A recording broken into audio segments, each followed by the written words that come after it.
Morjesta businessfriendit ja myös tuntemattomat. Mun nimi on Kari Wikholm ja toimin HC Wikinä semmoisessa toimistossa kuin VPS Consultit. Mä aloitin 2 viikkoa sitten mielenkiintoinen uusi verkkokauppa nimeltä uusibusiness.fi.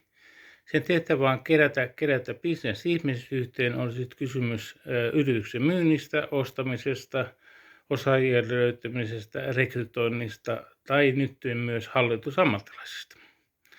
Ja tällä teemalla mä oon vähän liikkeellä tänään.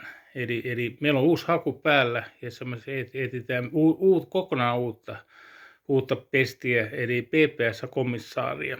Ja PPS-komissaari on paikallinen toimija, joka kerää hallitusammattilaiset yhteen, jota pystytään paremmin tarjoamaan hallitusammattilaisapua eri yrityksille. Suomessa valmistuu tuhansia hallitusammattilaisia ja ne saa HHI-paperit, jonka jälkeen ne pistää ne nettiin, ehkä linkkuu, sitten odotetaan. Niin nyt ei tarvitse odottaa enää. Nyt on olemassa semmoinen alusta, missä voi markkinoida omaa osaamista, omaa hallitusammattilaisosaamista videoinnin kerran.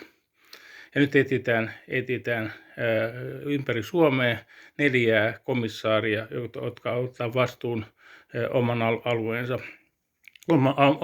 hallitusammattilaismyynnistä. Yksi meillä on olemassa, eli meidän Mikko vetää Oulua ja siitä käytännössä Pohjois-Suomeen tarvitaan Mikolle komissaarikumppaneita.